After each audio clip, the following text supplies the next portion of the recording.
Assalamualaikum warahmatullahi wabarakatuh. Perkenalkan, nama saya Hera Hairunisa.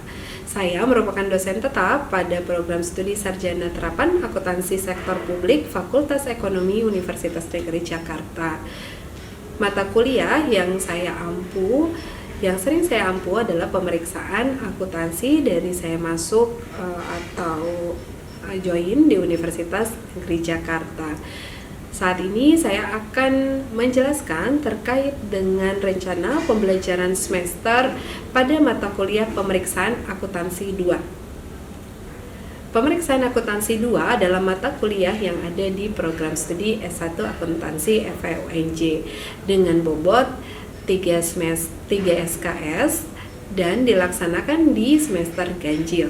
Oke, adapun deskripsi mata kuliah dari pemeriksaan akuntansi 2 adalah mata kuliah ini mendiskusikan mengenai konsep dan penerapan pemeriksaan akuntansi pada proses bisnis perusahaan serta jasa lain pemeriksaan akuntansi di luar pemeriksaan akuntansi atas laporan keuangan perusahaan. Bisnis proses yang dibahas pada pemeriksaan akuntansi laporan keuangan adalah revenue process, purchasing process, human resource management process, inventory management process, kemudian financing proses. Konsep dan penerapan pemeriksaan akuntansi pada proses bisnis perusahaan ditekankan pada aspek-aspek seperti pemahaman proses bisnis, akun-akun yang terlibat, kemudian desain pengujian seperti uji pengendalian, kemudian uji substantif atas transaksi, dan uji terperinci atas saldo. Kemudian ada juga aspek pelaksanaan pengujian sampai dengan penyelesaian pemeriksaan. Selain pelaksanaan pemeriksaan atas laporan keuangan, pada pemeriksaan akuntansi 2 juga dipelajari konsep terkait dengan jasa-jasa lain dari KAP dan juga audit internal dan eksternal di sektor pemerintah dan juga audit operasional.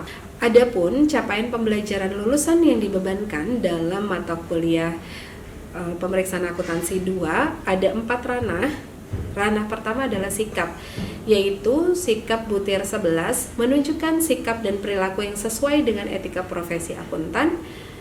Ranah kedua, pengetahuan atau butir P1 menguasai konsep teoritis secara mendalam tentang perencanaan, prosedur, dan pelaporan audit, yaitu butir P1. Kemudian ranah keterampilan umum di butir KU2 mampu menunjukkan kinerja mandiri, bermutu, dan terukur. Kemudian untuk ranah keterampilan khusus ada butir KK1 dan juga KK2. Mampu secara mandiri menyusun kertas kerja audit melalui pengumpulan dan pengikhtisaran bukti audit atas laporan keuangan entitas komersil dengan standar audit dan ketentuan perundang-undangan yang berlaku atas laporan keuangan. Ya.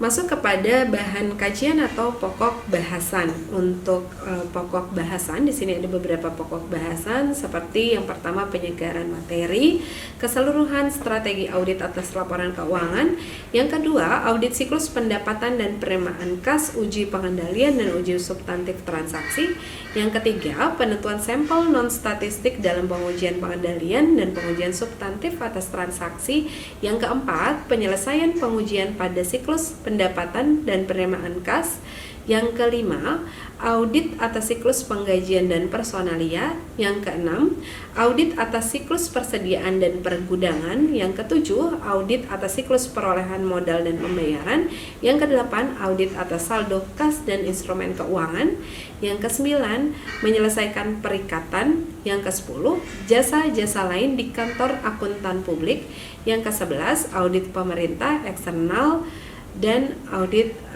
pemerintah eksternal dan internal serta audit operasional. Adapun kegiatan pembelajaran atau metode dalam mata kuliah pemeriksaan akuntansi 2, yakni kegiatan pembelajaran pada mata kuliah ini ditekankan pada pembelajaran yang berfokus pada mahasiswa atau student center learning. Mahasiswa diberikan kesempatan secara luas untuk memahami mata kuliah ini melalui kegiatan yang bervariasi seperti mendengarkan ceramah dari dosen, diskusi interaktif, pengerjaan tugas kelompok atas ringkasan materi atau kasus, presentasi kelompok, dan juga pengerjaan tugas individu berbasis kasus lainnya. Kemudian,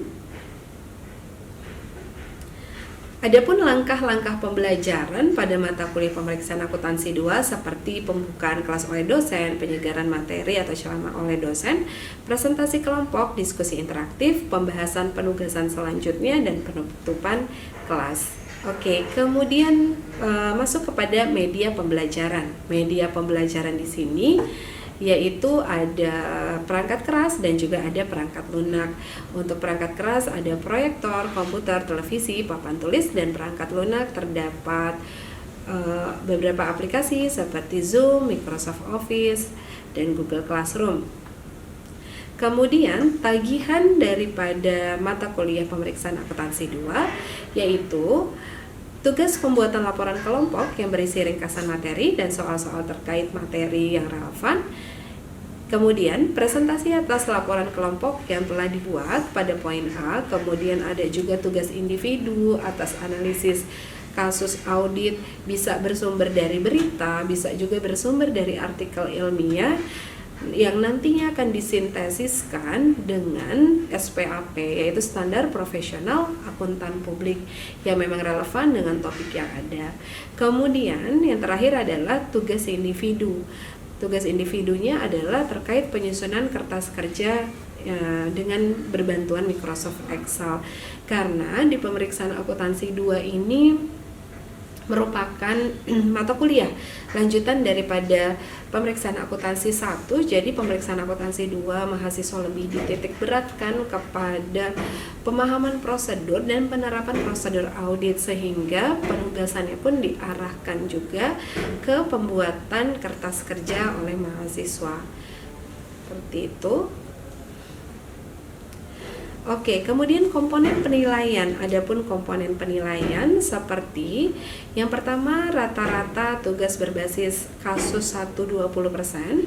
Kemudian rata-rata tugas berbasis kasus yang kedua yaitu 20%.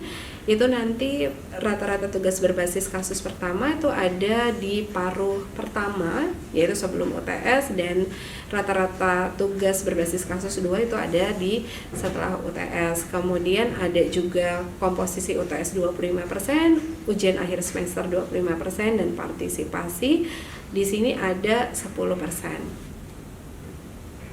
Ya, kemudian untuk penilaian mahasiswa sendiri dari akumulasi nilai yang ada, maka di sini untuk tingkat penugasannya dikatakan lulus adalah minimal dengan poin C dengan rentang 56 sampai 60. Itu dikatakan mahasiswa lulus di pemeriksaan akuntansi 2. Ya.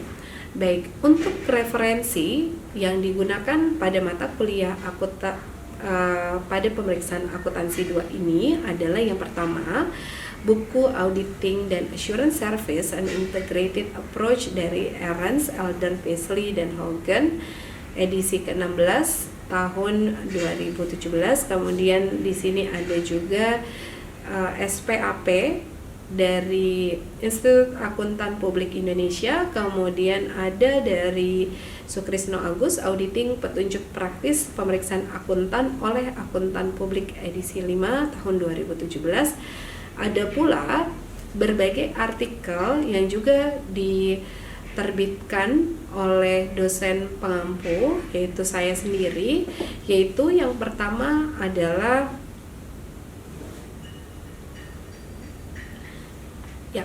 yang pertama itu adalah The Control Environment on Expenditure Cycle, the Case of a Non-Formal Education Institution in Indonesia, yang diterbitkan di International Journal of Advanced Science and Technology volume 29 nomor 5 dengan penulis Hera Heronisa, Eti Gurendrawati, Melanie Pramonosari, dan Meita Larasati di tahun 2020. Kemudian ada pula yang lainnya, yaitu seperti pengaruh ukuran kompetensi dan frekuensi rapat komite audit terhadap ketepatan waktu penyampaian laporan keuangan dengan reputasi auditor sebagai variabel moderasi. Ini diterbitkan di Jurnal Akuntansi Perpajakan dan Auditing volume 1 nomor 1 yang diterbitkan oleh dosen mengampu juga, yaitu Ayu Astuti, itu mahasiswa, kemudian Pak Adam Zakaria dosen mengampu, dan Pak Petralis Nusa Perdana. Dan ada pula yang saya terbitkan juga sebagai dosen pengampu, yaitu dengan topik internal audit pada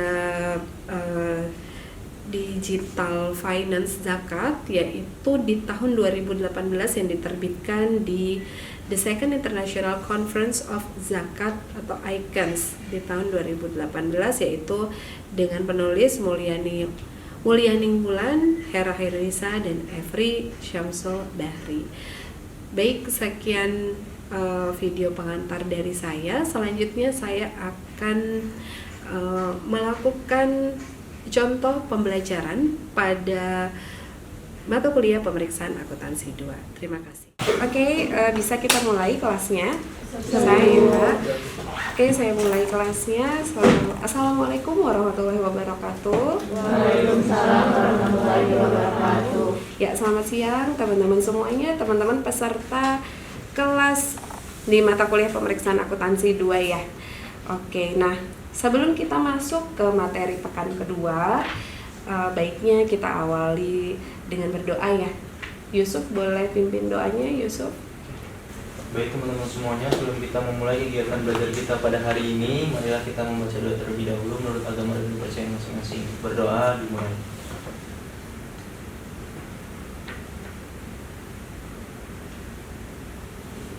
Selesai. Ya, terima kasih, berdoa selesai.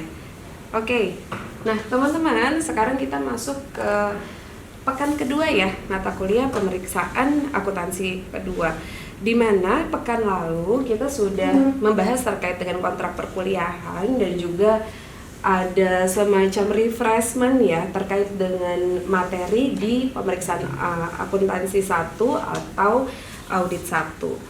Saya lanjut.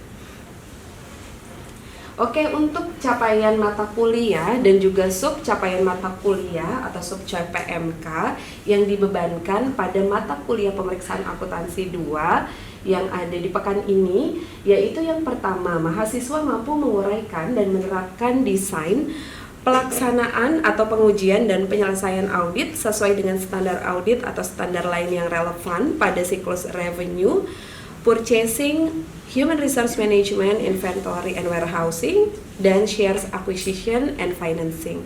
Kemudian sub CPMK-nya adalah mahasiswa mampu menguraikan dan menerapkan desain dan pelaksanaan uji pengendalian dan uji substantif transaksi pada siklus pendapatan dan penerimaan kas. Oke, selain ada sub CPMK, ada CPMK, kemudian ada juga indikator pembelajaran yang nantinya nih teman-teman akan diukur ya oleh Bu Hera melalui soal-soal penugasan ataupun pekerjaan kelompok teman-teman ya. Jadi indikatornya yang pertama adalah mahasiswa mampu menjelaskan akun dan kelas transaksi yang terkait dengan siklus penjualan. Kemudian yang kedua, mampu menguraikan fungsi bisnis pada siklus penerimaan serta dokumen catatan yang terkait. Dan yang ketiga, mampu menguraikan metode untuk mendesain uji pengendalian bagi transaksi penjualan. Oke, lanjut lagi. Nah, sebelum kita masuk nih ke isinya ya, isi dari materi pekan kedua, kita mau review dulu nih pekan ke-1. Di mana pekan ke-1 selain ada kontrak perkuliahan ya, teman-teman ya. Terus kita ada materi overall audit strategi. Nah, saya mau tahu nih, ada nggak sih teman-teman yang bisa meringkas atau merangkum pertemuan ke-1 tentang apa? Silakan. Iya, Nazira, silakan. Mohon izin Bu, saya Nazira ingin menyimpulkan materi pekan lalu. Materi pekan lalu itu membahas tentang audit laporan keuangan dilakukan oleh auditor untuk menerbitkan opini atas kewajaran laporan tersebut. Audit laporan keuangan secara garis besar itu terdiri atas proses perencanaan audit, pelaksanaan audit, dan juga pelaporan hasil audit. Iya, oke, terima kasih. Ya, kita bahas dulu ya teman-teman sebelum kita benar-benar masuk ke materi pekan kedua ini ada baiknya kita merefresh materi pekan pertama, karena gini nih teman-teman. Jadi di audit 1 atau pemeriksaan akuntansi 1 itu kan teman-teman lebih banyak dibekali konsep ya. Gimana sih teman-teman memilih bukti audit, gimana caranya, atau gimana sih konsep membuat program audit. Tetapi kalau udah di audit 2 itu teman-teman seolah-olah nih diposisikan teman-teman tuh adalah auditor atau pemeriksa yang akan memeriksa laporan keuangan auditi. Dalam hal ini di audit 2 itu dibedah teman-teman.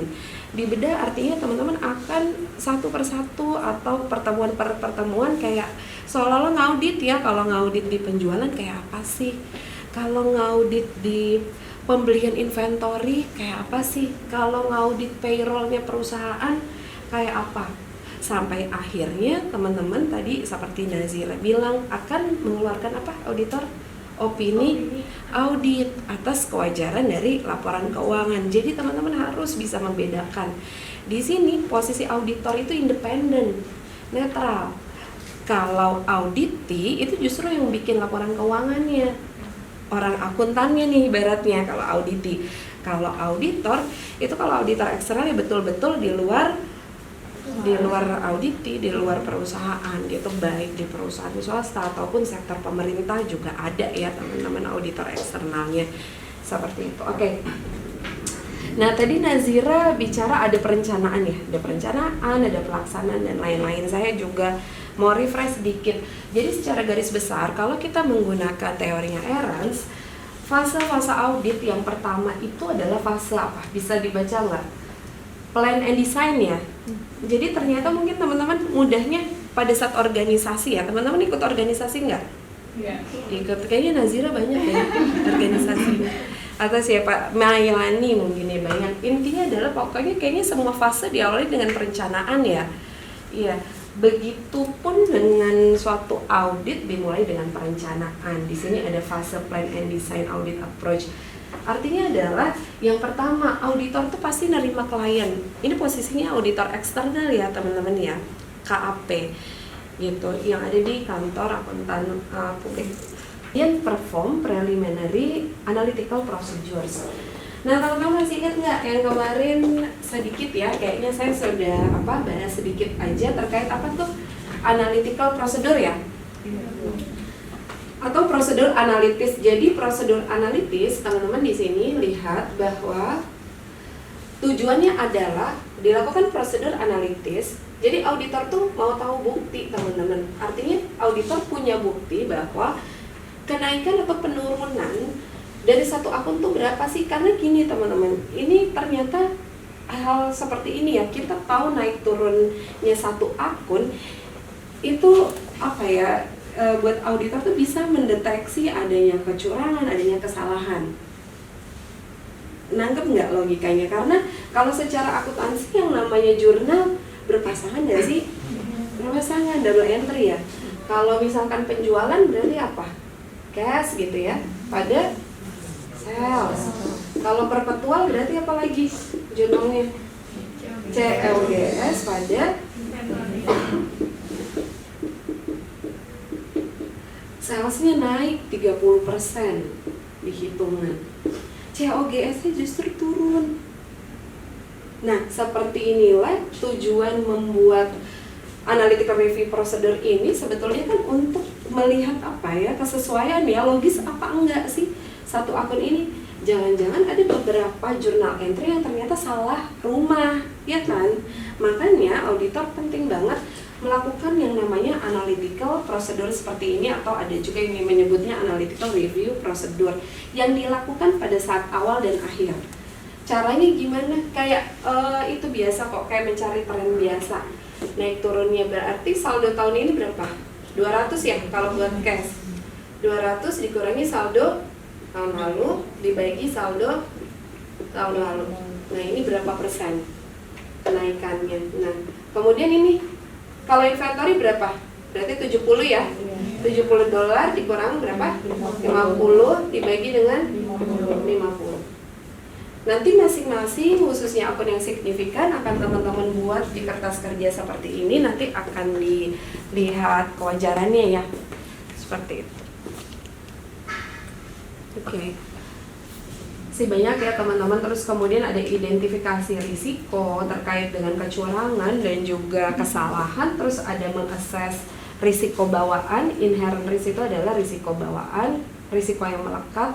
Kemudian ada understanding internal control, ada memfinalisasi keseluruhan strategi audit. Seperti itu di fase pertama. Nah, ketika fase pertama udah selesai ya, habis finalisasi, maka auditor akan apa? Akan memperform. Jadi kalau udah merencanakan berarti kita tinggal beraksi dong, ibaratnya kayak gitu kan. Nah, aksinya itu adalah dengan melakukan pengujian. Nah, pengujiannya di sini ini adalah uji pengendalian dan juga uji substantif dari transaksi.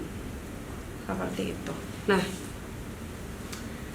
oke, banyak ya fasenya ya. Jadi sabar ya kalau jadi auditor ya. Nah, kemudian fase ketiga setelah apa tadi? Ujinya ada 2 ya. Yang di fase 2 apa aja? Uji kontrol sama uji substansi atas transaksi yang kita pekan ini akan bahas.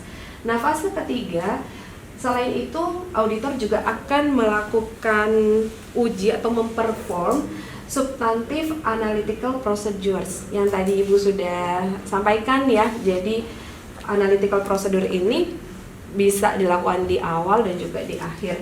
Nah, kemudian memperform test of key items dan juga memperform additional test of detail balance. Jadi ada pengujian yang lebih rinci lagi yang berfokus ke akun, ke saldo akun, detail balance. Itu yang fase ketiga. Kemudian yang fase keempat ini ibaratnya beres-beres ya. Kita udah mau beres-beres, sudah mau waktunya deadline melaporkan laporan keuangan auditif atau ada menerbitkan opini audit. Perform additional test, kemudian ada mengakumulasi semua bukti-bukti, mengevaluasi bukti-bukti, akhirnya auditor meng-issue audit report ya, dan juga mengomunikasikan ke manajemen auditingnya. Seperti itu.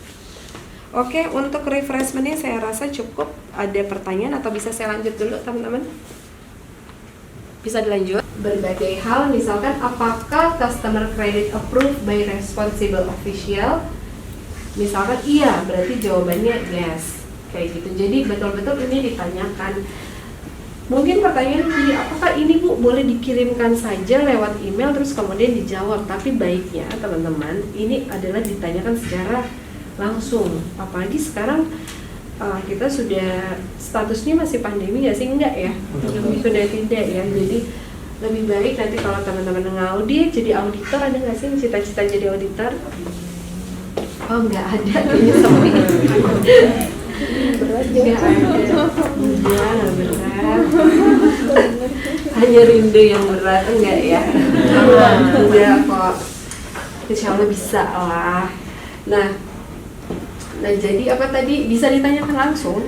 Jadi bisa ditanyakan langsung poin per poinnya. Terus kemudian kayak is the recording of sales.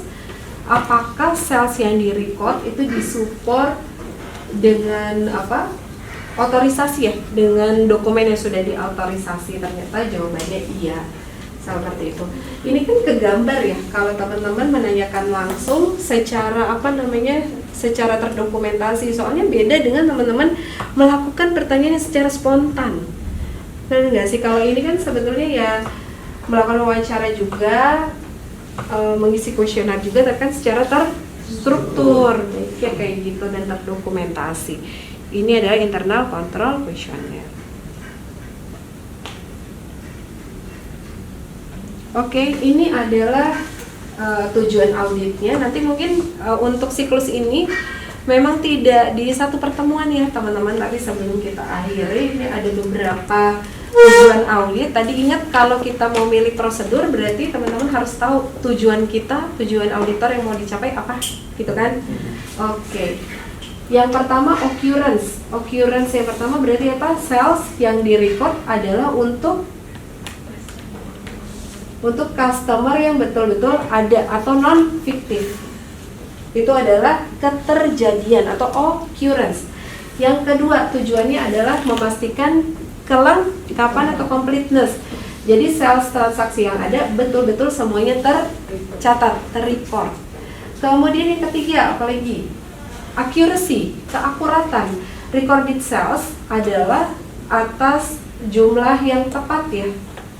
Yang tepat, yang sesuai yang ditagihkan. Yang keempat, apa? Posting and summarization. Jadi transaksi sales yang ada itu betul-betul tercatat secara tepat di master file. Terus kemudian classification. Transaksi sales adalah betul-betul terrecord sesuai sesuai klasifikasinya ya. Seperti itu. Terus kemudian yang keenam apa? Timing. Timing ini apa? Penjualan yang ada betul-betul dicatat pada periode yang tepat. Penjualan 2021 memang dicatat 2021 yang terjadi. Kemudian bukan yang dari 2020 terus dicatat lagi di 2021. Jadi harus dipastikan memang seluruhnya yang di 2021 itu tercatat di 2021. Jadi timingnya tepat. Oke. Saya rasa teman-teman masih masih mau belajar audit lagi ya. Oke, kayaknya kita sampai pada akhir sesi deh teman-teman. Baik, ada yang bisa menyimpulkan? Ya, Anggi boleh. Dulu saya ingin menunjukkan materi hari ini untuk memulai audit pada siklus pendapatan sangat penting bagi auditor untuk mendapatkan pengetahuan tentang proses bisnis perusahaan, akun-akun yang terlibat, dan kebijakan perusahaan atas proses penjualan. Iya, terima kasih Anggi. Saya rasa cukup komprehensif untuk simpulannya. Baik, ini adalah sumber yang kita pakai teman-teman, ada buku Ahrens dari Pearson. Oke, kemudian kita sampai ke penugasan yang teman-teman tunggu. Jadi penugasannya teman-teman di sini tolong dibuat kelompok ya teman-teman. Dibuat maksimal 4 orang, terus kemudian di sini teman-teman coba cari 2 emiten ya. Tiap kelompok 2 emiten aja. Carinya bisa di web IDX, bisa teman-teman? Bisa, oke. Kemudian nanti judul laporannya sudah ada di poin ketiga, sistematika penulisannya ada cover, daftar isi dan lain-lain. Jadi di sini intinya ya. Oh, saya lupa ya untuk menginstruksikan teman-teman mau buat laporan apa gitu ya. Nah, di sini teman-teman tolong buat proses bisnisnya. Tolong ringkaskan proses bisnis dari 2 emiten yang teman-teman pilih. Seperti itu dengan sistematika seperti cover, daftar isi, bab pendahuluan, terdiri dari latar belakang, tujuan, bab 2, tinjauan literatur. Kira-kira yang konsep-konsep yang pas aja ya ke proses bisnis atau ke audit, kira-kira tinjauan literaturnya apa aja boleh teman-teman tuliskan. Terus kemudian pembahasannya itu ringkasan daripada proses bisnis tadi yang 2 emiten tadi. Boleh di 3.1 misalkan proses bisnis emiten 1, yang 3.2 tadi proses bisnis emiten 2. Kemudian penutup boleh nanti teman-teman simpulkan aja yang sudah teman-teman state di tujuan. Kemudian daftar pustaka, kalau pakai web IDX tetap ya dimasukin daftar pustaka, kalau ada pakai buku Ahrens dan lain sebagainya juga dimasukkan. Ketentuan penulisannya silakan dilihat, deadline-nya 8 hari ya. Sejak hari ini diberikannya penugasan, nanti bisa dikirimkan ke email saya. Oke, ada yang bertanya terkait penugasan? Cukup jelas atau kurang banyak? Cukup ya? Oke, karena kita sudah ada di akhir pertemuan ini, baik saya cukupkan pertemuannya. Terima kasih teman-teman, semoga sehat selalu. Sampai ketemu di pertemuan pekan ketiga. Saya akhiri. Assalamualaikum warahmatullahi wabarakatuh. Waalaikumsalam warahmatullahi wabarakatuh. Terima kasih, sama-sama.